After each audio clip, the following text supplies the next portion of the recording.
Let's talk about God inside the circle. Now, before we do this, I want to point out that anyone, anywhere, could draw a circle around them and stand inside it and repeat some strange sounding words, do some bizarre gestures, light some incense, call out some strange names, and claim it's magic. To a strong degree, that is exactly only what has been taught. That is exactly only what is being put out and pushed at bookstores.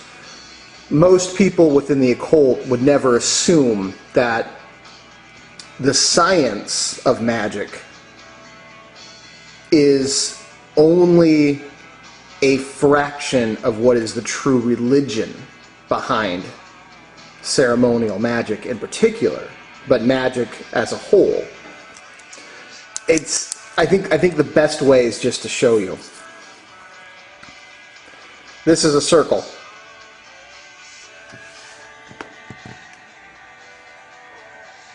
Okay? Like, Bearheart, it's a circle. It's a circle. Now, when you do your magical operations, you stand inside the circle.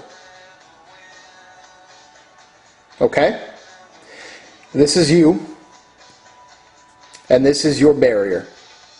Now, what you've really done is you have created a miniature multi-universe where you stand at the center of this universe. You are God within this circle. You are God within this miniature universe. You are a miniature God within a miniature universe. This is the outside physical world around you, and now this is the universe that you have created. Now look at this symbol. If you know your planetary symbols, this is now also the planetary symbol of the sun. Now, maybe you understand why sun worship or solar deities are so important. Because a magician, or what we might say a god or prime creator, makes this metaphysical symbol in all things that they do. They become the center of the universe, where prime creator is the center of this entire universe. In a quite literal sense, we become miniaturized prime creators in our own little universes. And when we step inside that circle, we become the center. That is why the lesser banishing ritual of the pentagram is so important, especially in the beginning, because you are growing your astral body to encompass and become the center of a universe. Do you see how this is all multi-layered? Fantastically multi-layered. This is in no book. I mean, and I've looked. I've got grimoires that most people have never heard of before, and all the ones they have. And this is the stuff that they don't talk about. This is the stuff that the Illuminati has purposely, on purpose, made sure that 99.9% of all people interested in the occult will never hear. And I'm going to give it to you for free. Because it's time that magic takes a whole new meaning. This is the religion of the science of magic. Okay? When you step inside this circle, you become a miniaturized God. Now, here's another thing that you should definitely know. Okay? If this doesn't look familiar to you, we're in trouble.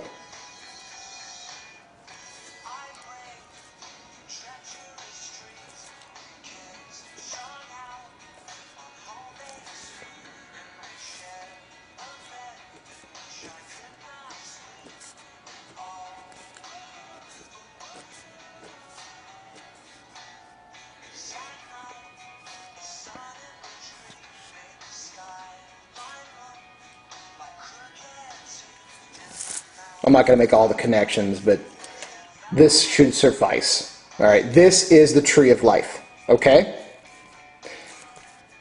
This is the highest, the holy. That is Kether, the crown.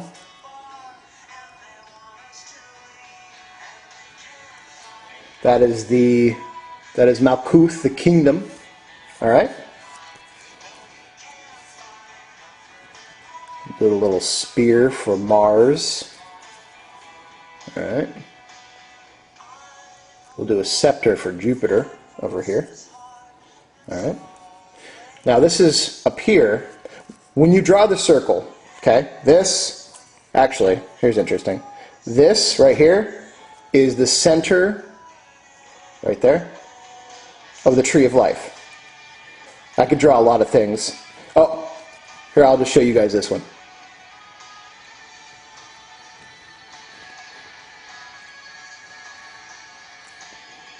See the cross? With the solar symbol in the middle? That's Jesus on the cross. About 10 million years before Christianity. Okay? There you go. There's the spear that pierced Jesus' side.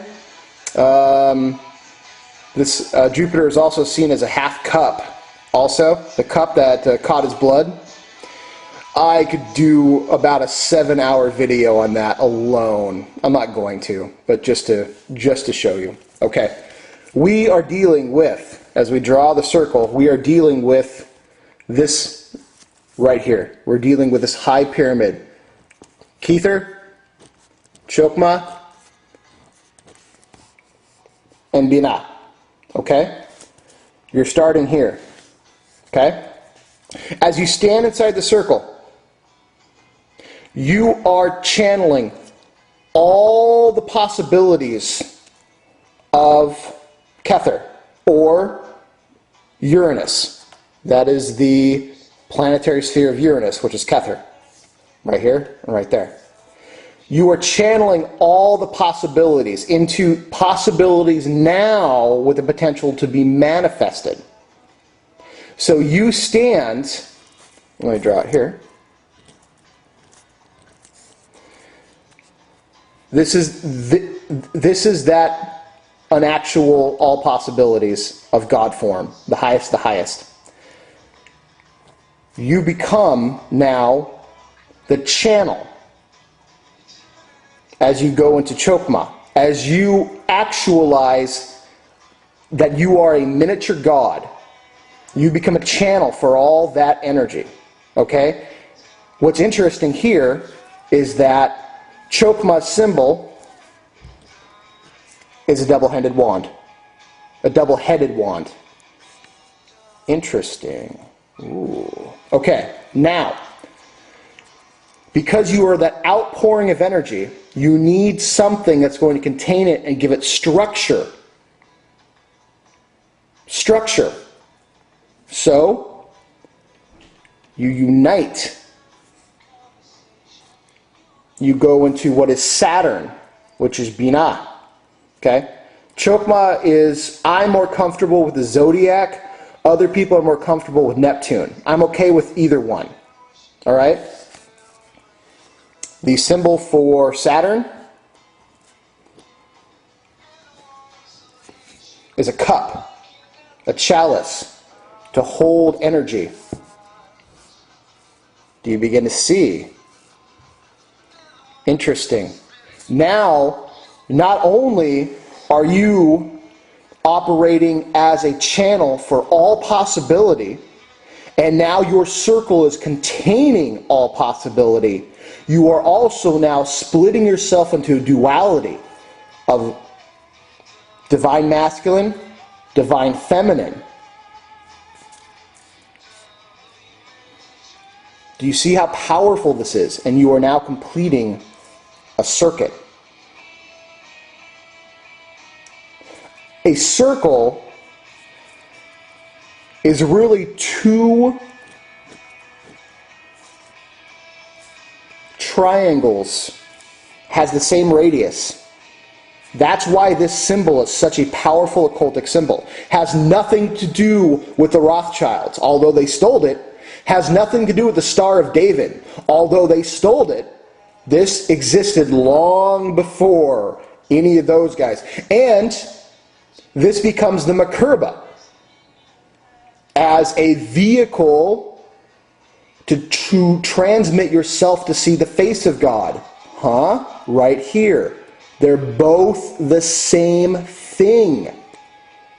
So, we have a circle, we have a rod, we have a triangle. Now, we talk about the watchtowers, okay? The watchtowers are really quadrants. And those are in the circle, those are outside the circle as well. Now, even though you don't ever actually draw a square, you can, and there are times that you would do that. A circle, well, let me double back. I'm going to hold off on that one quite yet. I'm not going to go into it. But a square represents the 4 quadrants.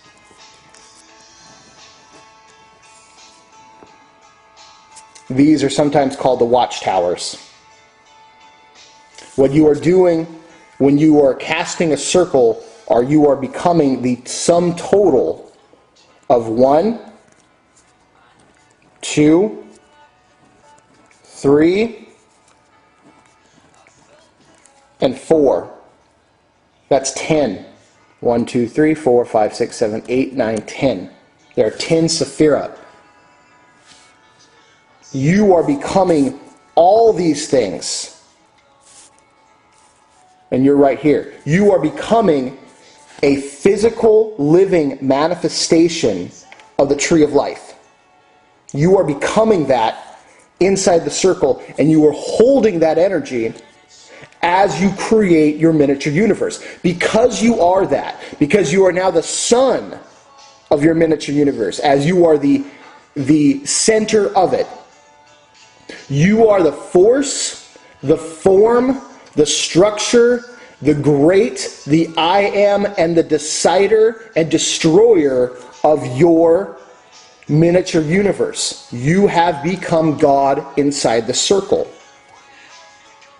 This is so fucking profound. So amazingly profound that you need to meditate on all of this. And I'm kind of going fast because there's so much that I want to say about each particular thing that I'm worried I'm going to get off track. And in fact, in some cases, I think if I even deviate a little bit, I'm totally going to get off track. Okay? So, when you draw a circle around yourself, when you step inside a circle to perform a magical operation, you are essentially becoming the planetary symbol of the sun, as you are now the center of your own miniature universe. You are making the connections of the highest triangle on the tree of life, the most sacred of the trinities. You have the prime creator, you have God energy, and you have goddess energy in its most pure form. Now, prime creator is not with gender, but not without gender either. I have seen a representation of Prime Creator as I held Prime Creator as the most shining, beautiful baby ever. And I just couldn't help myself. I just wept at its beauty. And it was so profound that a being of this power would represent itself in such a vulnerable way. And this was such a lesson to me to say, you hold this kind of power, but look what kind of injury you could do to it. Look what mankind can do to this kind of power. That should be very humbling. So you have male, female, all channeled right into the circle. You are holding those aspects. You are becoming a living representation of that tree. Let me show you something else. You have Kether, Chokmah, Binah, Hest, Geburah, Tepareth, Netzach, Hod, Yesod, And you have Malkuth.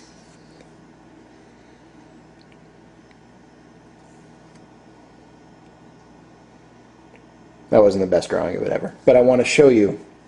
Check this out. I'm going to redo it.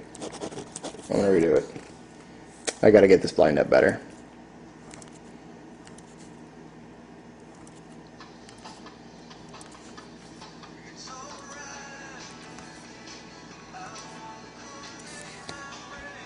Tree of Life. Yeah?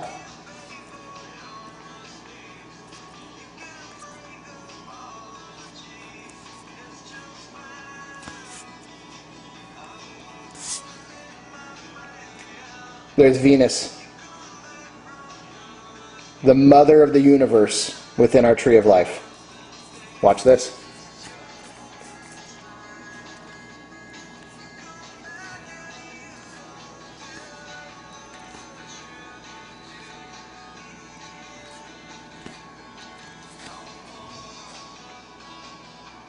Tree of Life.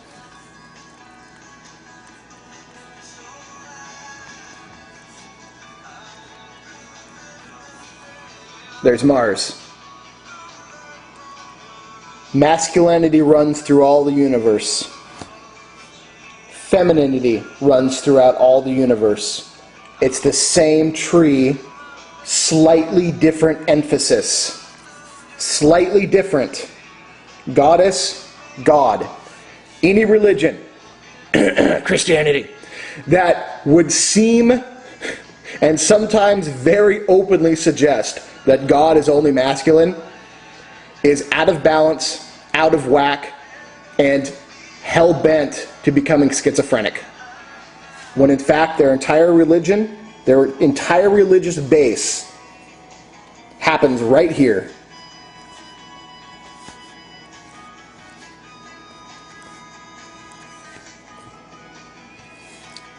With Malkuth, which is the kingdom, because Jesus is what? The king?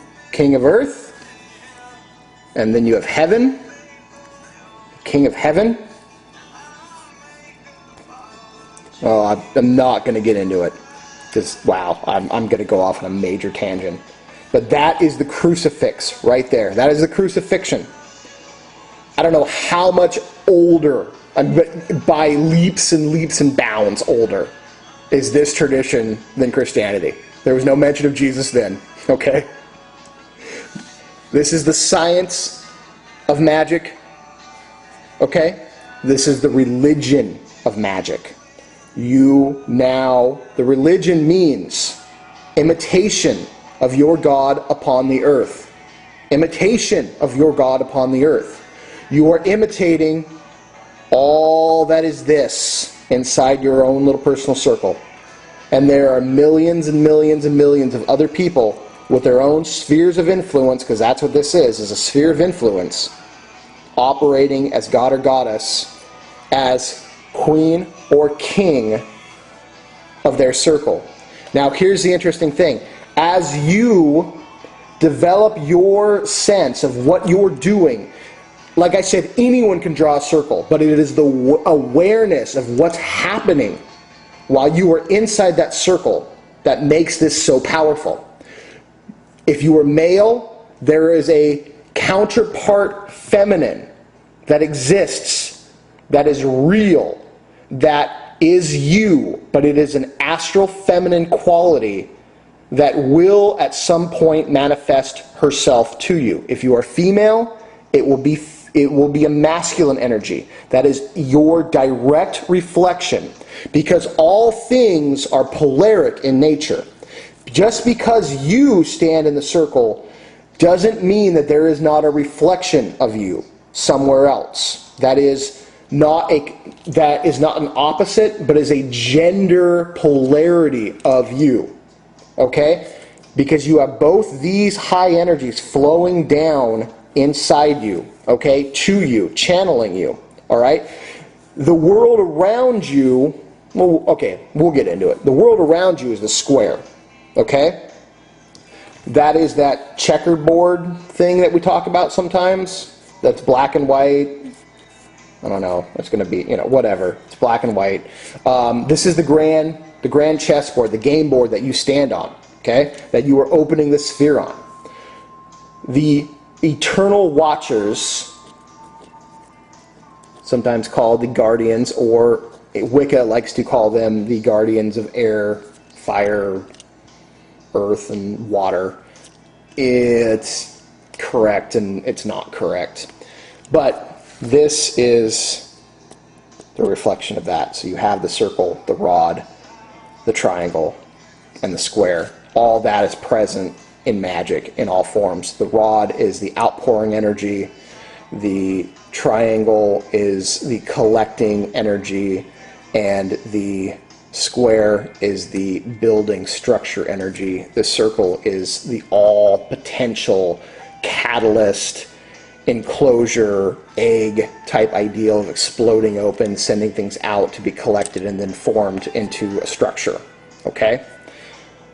This is also, it relates to your physical body too, but I'm not going to get into that quite yet. I want you guys to focus more on an energetic aspect of it, and then later we can talk about the physical aspects of it.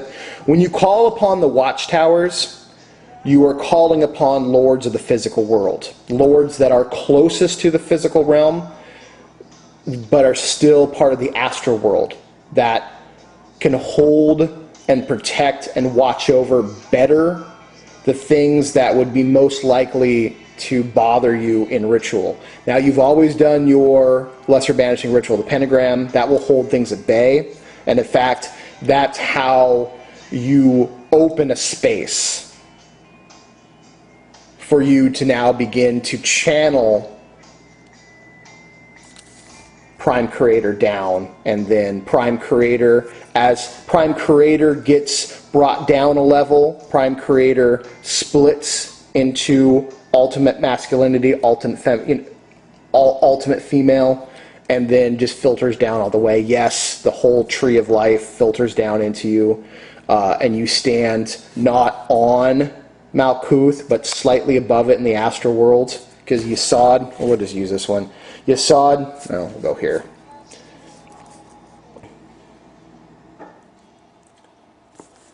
Yesod is the astral world, and right above the physical world. So Yesod is sometimes viewed as sandals, so you're not actually touching the physical world, you're kind of right above it, all right? It's the same ideal. You're standing just outside the scope of the physical world. Inside your circle is considered the astral. And as you dissipate the circle and all that flushes out, and then it manifests into the square. I hope this is making sense. I want to introduce the idea first. Okay? I want to introduce this idea first so you guys can begin to think about it. And you can begin to kind of see where it relates. And then I can get more specific. But your first step, I want you to start right here. Circle. That is totality. Yeah, I know it's just a circle, but all things within it and all things outside of it. Do you see how everything within it could be a manifestation of all things around, or like outside of it? It's a circle within a circle within a circle within a circle, each encompassing some other different particular layer, an awareness of something else, but all in the same circles. And you just happen to be right in the focus point of them all. This kind of looks like a cell, right? There's a reason for that. Okay? Focus on standing inside a circle and getting the relationship between you are a minor reflection of something greater, of the greatest of the great. You are a minor reflection of that. And as you channel that energy down, you become a unrealized, now realized, all possibilities. And so that creates your wand. That's your wand. Now, you need something to hold that outpouring of energy. So you turn to Saturn. Now you have your chalice. Okay? Outpouring energy, something to contain it. Now that you've realized of your polarities of God and Goddess, you connect the circuit. Now you are the triangle of manifestation of the highest. Prime Creator, God, Goddess, all within the circle. In fact, you can draw this point of circle. I mean, there are 365 potentials of triangles inside the circle alone. That sacred geometry plays a gigantic part in this. If it's confusing, let me know. I'm trying really hard to break it down so you guys understand that there is a huge, huge importance, not how you draw the circle, but what you're doing when you do it. That will create a paradigm shift for you, a magical ideal of thinking that will blow your socks off when you finally get it. Concentrate, meditate on the circle, meditate on the wand, meditate on the triangle, and meditate on the square. All these things exist. You are all that. And that is a reflection of the tree of life too. All those energies make up the tree of life. So here we go. Air, fire, water, earth. It's all there. I promise you. It's all there. And you're all there inside it. Let me know.